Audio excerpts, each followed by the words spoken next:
Jesucristo, el Verbo viviente, es el único medio de salvación.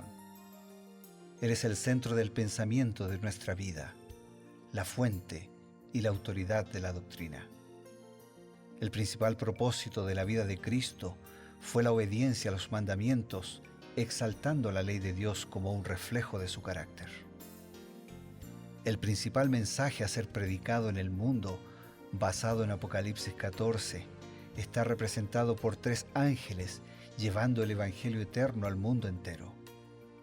Este mensaje se basa en los encantos inigualables de Cristo y declara que la hora del juicio ha llegado y llama a obedecer los mandamientos de Dios. Mediante su palabra, Dios ha comunicado a los hombres el conocimiento necesario para la salvación. Las Santas Escrituras deben ser aceptadas como dotadas de autoridad absoluta y como revelación infalible de su voluntad. Y aunque el canon de las Escrituras inspiradas está cerrado, el Espíritu Santo continúa iluminando, amonestando y confortando al pueblo de Dios a través del testimonio de Jesús, el Espíritu de profecía. El camino a la vida se traza a través de un camino angosto que debe ser recorrido con confianza a las promesas que Dios dejó a hombres y mujeres fieles que dedicaron sus vidas hasta la muerte por el Evangelio eterno. Los fundadores de la Iglesia soñaron con el día en que la revelación sería una realidad en sus vidas. Miraron con los ojos de la fe a aquel día glorioso cuando finalmente la promesa sería cumplida en la venida magistral de Jesucristo a esta tierra para recompensar a cada uno según sea su obra.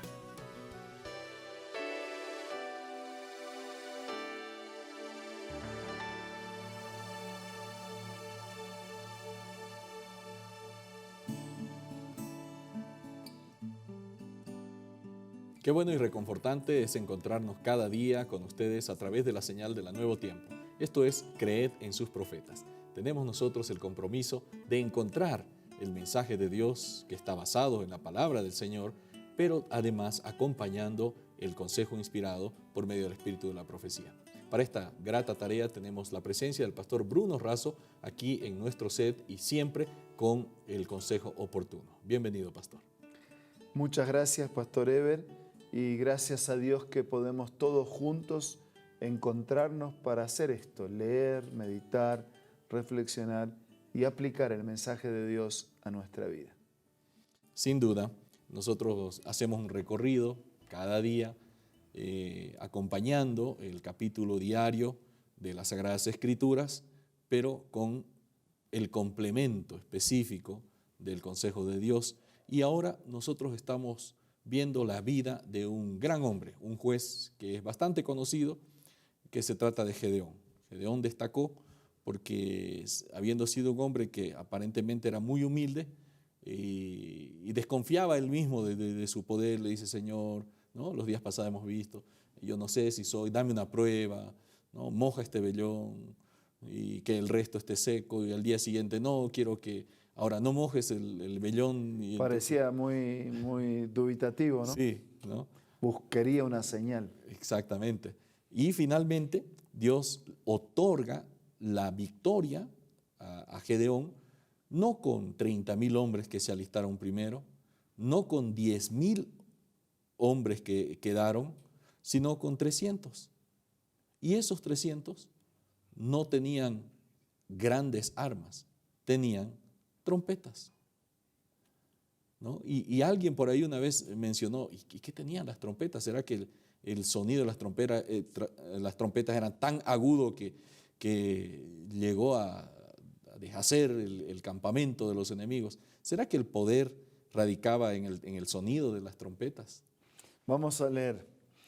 Patriarcas y Profetas, página 536, dice así: el sistema más completo que los hombres hayan concebido jamás, si está privado del poder y de la sabiduría de Dios, resultará en un fracaso, mientras que tendrán éxito los métodos menos promisorios cuando sean divinamente ordenados y ejecutados con humildad y fe. La confianza en Dios y la obediencia a su voluntad son tan esenciales para el cristianismo en la guerra espiritual como lo fueron para Gedeón y Josué en sus batallas contra los cananeos. Mm. Ever, si nosotros tuviéramos que haber encarado, no sé, uno trata de ponerse en la historia, ¿no? Yo creo que habríamos elegido, no sé, los 30.000, los 10.000. Claro.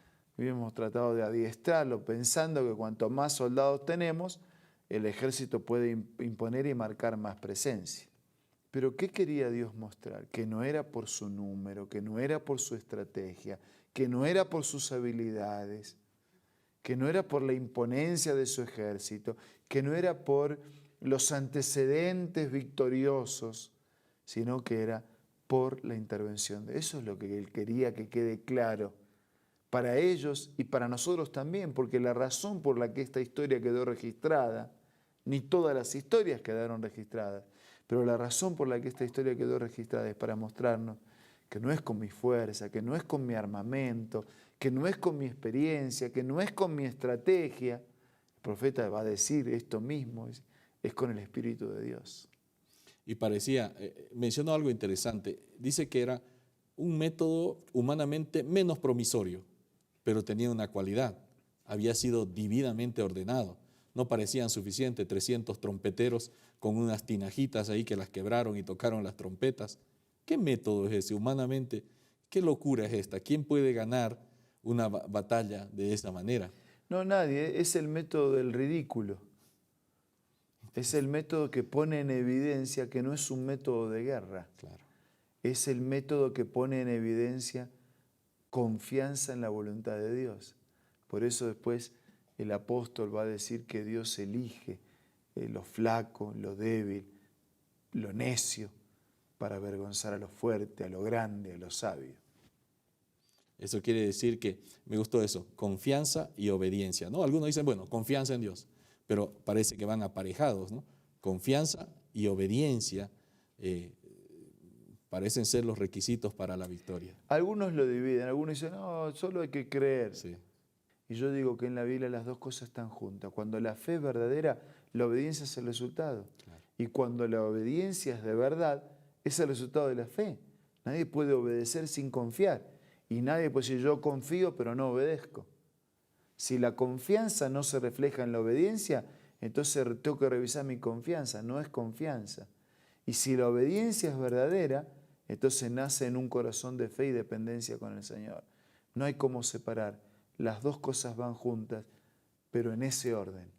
Primero dependencia, primero confianza, después la obediencia como consecuencia. Qué bueno eso, pastor. Ahora, volvemos a la historia y parece que los israelitas estaban tan impactados con esta victoria, obviamente una victoria sui generis, podríamos llamar, ¿no? O sea, nunca habían visto una victoria con esa metodología. Y dicen, bueno, este hombre es valioso, vamos a hacerlo rey, ¿no? Y ellos dijeron, Gedeón, queremos que tú seas rey. Pero Gedeón tuvo una respuesta. ¿Qué nos dice la inspiración acerca de las motivaciones de Gedeón? Patriarcas y profetas, Helena de Joy escribió, en su gratitud porque lo había librado de los madianitas, el pueblo de Israel propuso a Gedeón como rey y que el trono quedara asegurado para sus descendientes. Esta propuesta era una violación categórica de los principios teocráticos. Dios era el rey de Israel y poner a un hombre en el trono sería rechazar a su soberano divino. Gedeón reconocía este hecho y su respuesta demuestra cuán fieles y nobles eran sus móviles.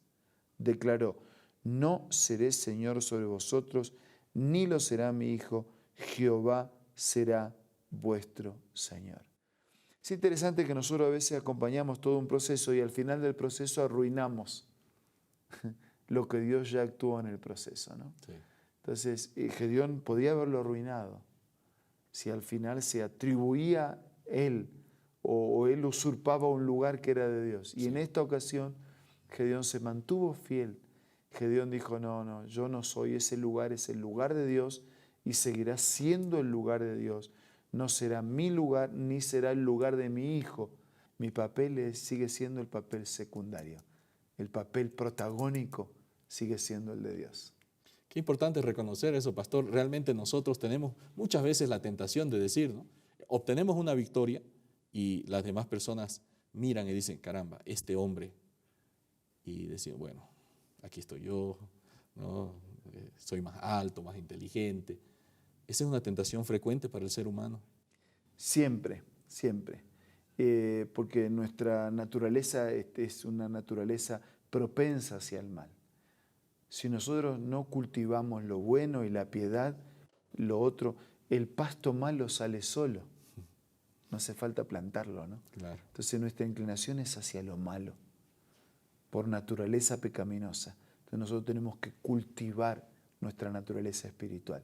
Alguien dijo así, ¿no? Ilustrando de una manera doméstica, es como la lucha entre dos perros, ¿no? La naturaleza espiritual, la naturaleza carnal.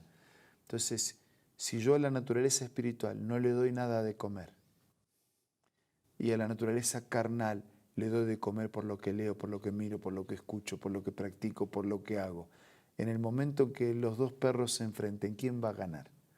Una naturaleza espiritual débil, raquítica, porque no leemos la Biblia, porque no oramos, porque no vamos a la iglesia, porque no alabamos a Dios, porque no practicamos un servicio misionero en favor de otros. Entonces tenemos que alimentar la naturaleza espiritual dependiendo del Señor para ser vencedores. Esta dependencia del Señor fue notable entonces en Gedeón. Fue totalmente notable en esta escena. Qué bueno. Amigos, la dependencia del Señor es una característica de aquellos que queremos seguir la voluntad de Dios. Nosotros tenemos un consejo importante y enseguida volvemos. Hola, hoy tengo otra cita muy linda para compartir. El Dios del cielo luchó consigo mismo entre dejar que el hombre culpable pereciera o entregar a su cariñoso hijo para que muriese por la raza humana. Los ángeles estaban tan interesados en la salvación del hombre que entre ellos se podía haber encontrado a quienes habrían renunciado a su gloria y dado su vida por el hombre que perece. Pero, dijo el ángel, eso no serviría de nada. La transgresión era tan enorme que la vida de un ángel no podía pagar la deuda. Únicamente la muerte e intercesión de su hijo podía pagar la deuda y salvar al hombre perdido de la tristeza y la miseria sin esperanza. Qué linda cita, ¿verdad? Esta tú la puedes encontrar en este libro maravilloso, Primeros Escritos, escritos por Elena G. de White. Puedes descargar esta aplicación ingresando al App Store o al Play Store, buscando Elena G. de White.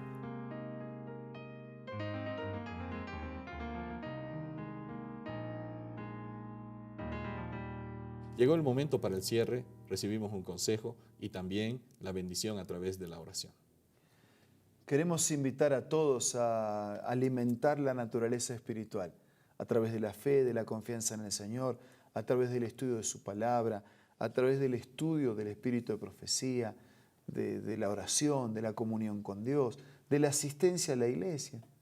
Si usted necesita asistir a una iglesia, entra en contacto con nosotros para que podamos hacerle llegar direcciones cercanas a su domicilio, o entre en el site Yo Busco una Iglesia y participe de una vida espiritual que enriquezca su naturaleza espiritual para que podamos ser victoriosos, para que podamos ser fieles. Ahora vamos a orar. Señor, queremos ser actores secundarios. Queremos que Jesús sea el actor principal en nuestra vida. Y escondidos en Él, podamos ser felices, podamos ser fieles, podamos ser victoriosos. Bendice a todos nuestros amigos, te lo pido, te lo agradezco en el nombre de Jesús. Amén. Amén. Estamos agradecidos a Dios, agradecidos también a ustedes, agradecidos por la presencia del pastor Bruno, que nos trae los consejos, y tenemos el compromiso, cada día, un estudio, una porción de las Sagradas Escrituras. El día de mañana tenemos pactado nuestro encuentro. Hasta entonces.